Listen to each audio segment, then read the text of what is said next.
I also thought it would be really interesting to speak about the importance of giving kids a sense of control. And I think a lot of that comes with having a discussion that kind of takes stock of their last year. And it's a great time to do that. The festive season, comes at the end of the year. So kind of looking back and taking stock is kind of an important family ritual to begin, because I think in some ways it allows one to make sense of the difficult stuff and celebrate the good stuff. So I think one of the first things that you're going to want to speak about is obviously control, right? It was a really difficult time for everyone, feeling out of control. And I think especially with kids who kind of absorb other people's anxieties, it was everywhere. So, make a point of saying, hey, how did it feel? Not, having to live with all that uncertainty. What came out of it? What did you learn about your ability to cope? And I think this is key as well. The idea that it was really tough, but look, they got through it. What did they use? Kind of elicit from them what they did. They might say, well, actually it really helped speaking to you, or it really helped when I read my favorite book or played my favorite game at night because I took my mind off of it.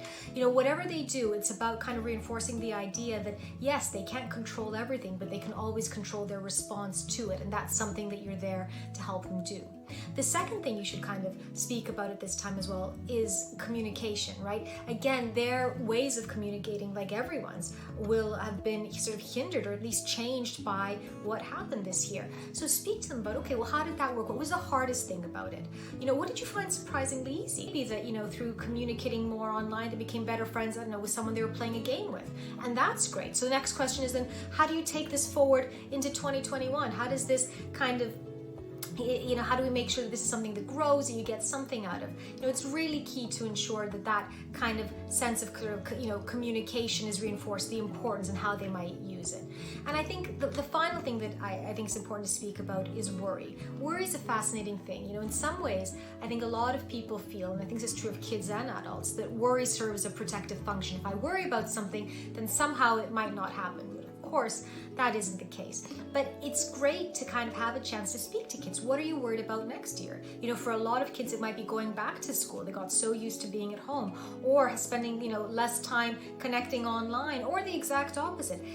Speaking to them, kind of getting them to discuss their worries, and also discuss the things that they may be over worrying about, helping point out that maybe this is kind of an exaggerated worry, it won't happen, or something that you can help with.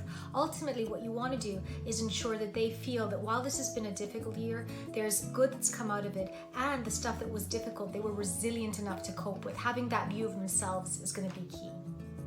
Lastly, I think it's important to speak about how we can ensure our kids are getting their emotional 5 a day. Now, in the same way we speak about the importance of getting 5 fruits and vegetables into their diet for their health, emotionally speaking, it's really important that they're doing some things that sort of feeds into their sense of well-being. The first of these is meaningful connection. Now, by that, I don't mean you have to have sort of really deep, long talks all the time, but I do think it's important that you're able to have a cuddle, to speak to them about something that touched them that day, whether it's in a good way or in a bad way, to ensure that they feel listened to.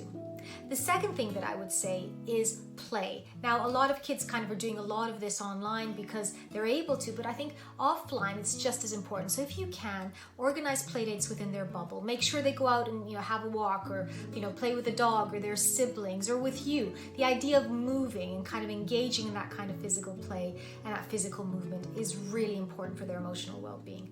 I think the third one is talk about a sense of purpose, right? So what is it that you plan to do that day? Even if it's we plan to have a pajama day where we're doing nothing, having that planning in their head of this is what we're gonna do is great. It makes them feel contained and safe and in control. Kind of along with this, relaxation. This will have been a really taxing time for kids, going from online learning to offline learning to kind of, many of them being sent home. School would have been confusing, not seeing their friends in the same way. So I think just making sure you do things that are relaxing for them and for you as a family is really key. And I think finally, really importantly, every day should be punctuated by something that gives them a sense of mastery that they're good at, or pleasure that they just enjoy doing. And I think just sort of remember it. So at the end of the day, what was the best thing about today? What do you think, what stuck out in your mind? So kind of beginning to train their mind to look out for the good stuff. That'll kind of, stand them in good stead when it comes to good mental health, because what you're doing is you're training your brain to look for the good stuff out there rather than perhaps focusing on the worries that there have been so many of this year.